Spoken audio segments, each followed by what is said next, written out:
क्या कली पुरुष इतना शक्तिशाली होगा कि भगवान कल्कि भी उसे हरा नहीं पाएंगे?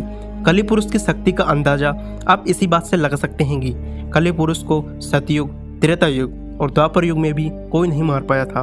वे हर युग में मौजूद था और सभी युगों में तपस्या करके उसने अपने आप को बहुत ही ज्यादा शक्तिशाली बना लिया है। कलयुग के अंतिम समय में वह भौतिक शरीर धारण करके दुनिया में आएगा और पाताल लोक में असुरी शक्तियों को आजाद करके उन्हें जगा कर लाएगा और दुनिया पर राज करेगा। इसके बाद होगा चारों युगों के इतिहास का सबसे भयंकर महायुद्ध, जिसमें एक तरफ कली पुरुष और उसकी राक्षस सेना और कुछ मनुष्य होंगे, तो दूसरी तरफ भगवान कल्कि और उनका साथ देने वाले लोग होंगे। कली पुरुष इतना ज्यादा शक्तिशाली है कि इसके जैसा राक्षस ना तो सतयुग में था, ना त्रेता युग में था और ना ही द्वापर युग में था। इससे लड़ने के लिए स्वयं भगवान विष्णु कल्कि अवतार के रूप में प्रकट होंगे। कली पुरुष कौन है? अभी कली पुरुष कहाँ पर तपस्या कर रहा है? कली पुरुष का जन्म कैसे हुआ? कलयुग के अंतिम समय में कैसे यह सारी दुनिया पर राज करेगा? कली पुरुष और कल्कि का युद्ध कब और कैसे होगा? जानेंगे कली पुरुष की और भी कई हैरान करने वाली बातों को। इसलिए चैनल पर न्यू आए हैं तो प्लीज चैनल को सब्सक्राइब करके साथ में घंटी वाला बेल आइकन जरूर दबा दें, ताकि हमारी नई वीडियो का नोटिफिकेशन सबसे पहले आप तक मिल सके। तो चलिए दोस्तों, बिना टाइम को वेस्ट किए वीडियो को स्टार्ट करते हैं। दोस्तों, आखिर कौन है कली पुरुष जो कलयुग के अंत का कारण बनेगा और इसका जन्म कैसे हुआ था?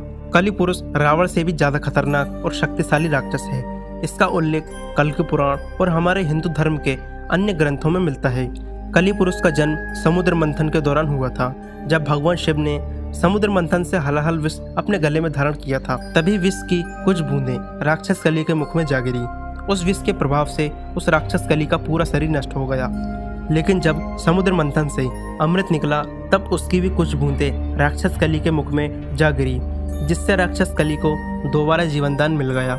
लेकिन उसका शरीर पहले जैसा नहीं था। मान्यता के अनुसार कली पुरुष अभी अपने वास्तविक रूप में नहीं है। जब धरती पर पाप अपनी चरम सीमा पर पहुंच जाएगा, तब कली पुरुष अपने वास्तविक रूप में आ जाएगा। इसके बाद कली पुरुष का वध करने के लिए भगवान विष्णु के अंतिम अवतार कल्कि अवतार धरती पर जन्म लेंगे।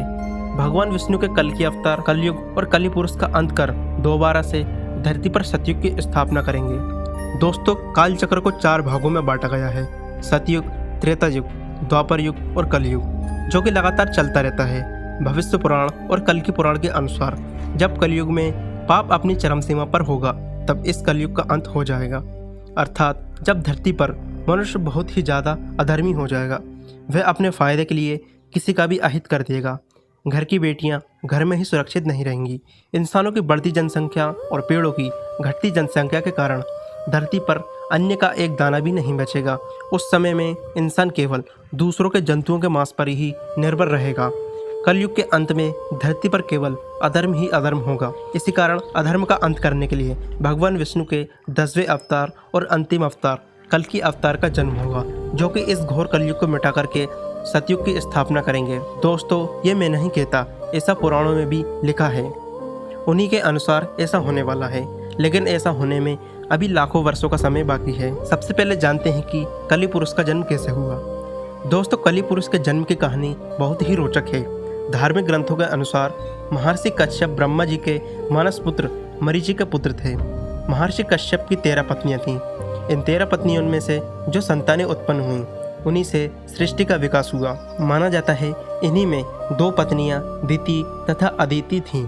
इनकी भी कई संतानें उत्पन्न हुई। महर्षि कश्यप की पत्नी अदिति से देवों ने जन्म लिया और दिति से दैत्यों ने जन्म लिया। दिति की गलत शिक्षाओं का नतीजा और अदिति के पुत्रों से अपने संतान को आगे बनाने की होड़ में दैत्य गलत दिशा में चले गए और देवताओं के कट्टर शत्रु बन गए। वे युगों तक लड़ते रहे। कभी दैत्य तो कभी देवताओं का पलड़ा भारी रहता था। दोनों देव और दानव तपस्या करते थे, दान पुण्य आदि श्रेष्ठ कर्म करते थे।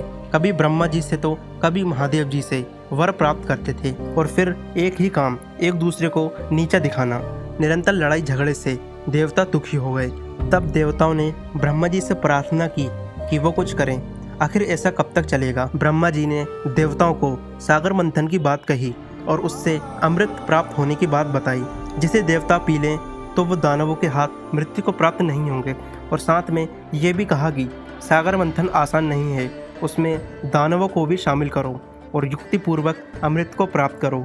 दानवों को सम्मिलित करने का कारण है, एक तो इतना बड़ा काम अकेले और गुप्त तरीके से कर नहीं सकोगे क्योंकि दानवों को पता चल जाएगा, और दूसरा इसमें श्रम बहुत लगेगा। ब्रह्मा जी की बात पर तब युक्ति पूर्वक देवताओं ने दानवों को सागर मंथन मिलकर करने की बात के लिए राजी किया और दानवों को सागर से बहुत से रत्न निकलने की बात कही, लेकिन अमृत की बात नहीं बतलाई। दानव सहमत हो गए और फिर उन्होंने कहा, भाई पहले ही इस बात को तय कर लो कि पहला रत्न निकलेगा तो कौन लेगा और दूसरा किसका होगा, ताकि बाद में वाद विवाद ना हो। देवता थोड़े घबरा गए कि कहीं पहली बार में अमृत निकल गया और दानवों के हाथ लग गया तो, लेकिन फिर भगवान को मन ही मन नमस्कार कर उन्होंने विश्वास किया कि भगवान उनका कल्याण अवश्य करेंगे, और तय हो गया कि पहला रत्न निकलेगा वो दानवों को, दूसरा देवताओं को, और फिर इसी प्रकार से क्रम चलता रहेगा। मंथन के लिए रस्सी का काम करने के लिए देवताओं ने सर्पों के राजा वासुकी से प्रार्थना की और उसे भी रत्नों में भाग देने की बात कही गई। वासुकी नहीं माना, उसने कहा कि रत्न लेकर वो क्या करेगा। फिर देवताओं ने अलग से उसे समझाया और अमृत में हिस्सा देने की बात कही। तब वो तैयार हुआ। सुमेरु पर्वत से प्रार्थना की गई, उसको मथनी बनने के लिए मनाया गया।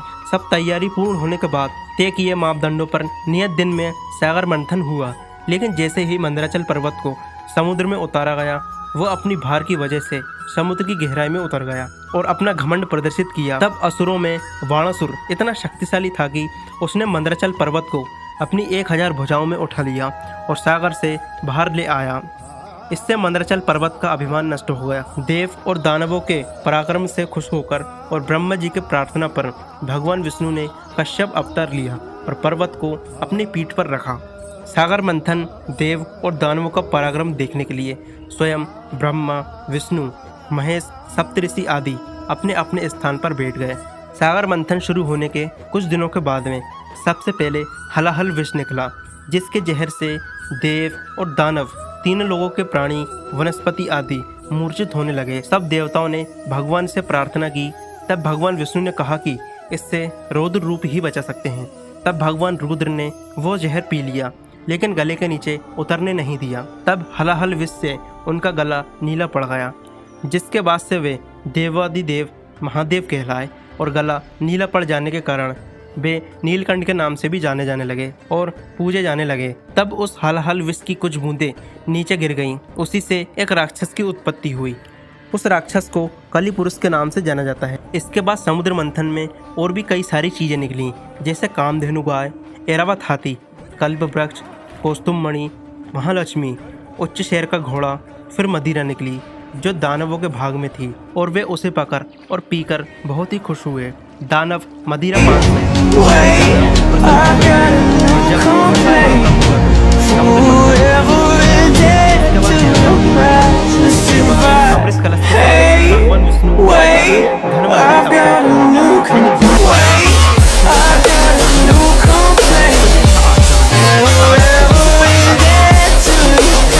करके साथ में कमेंट बॉक्स में जय श्री हरि विष्णु जरूर लिखें।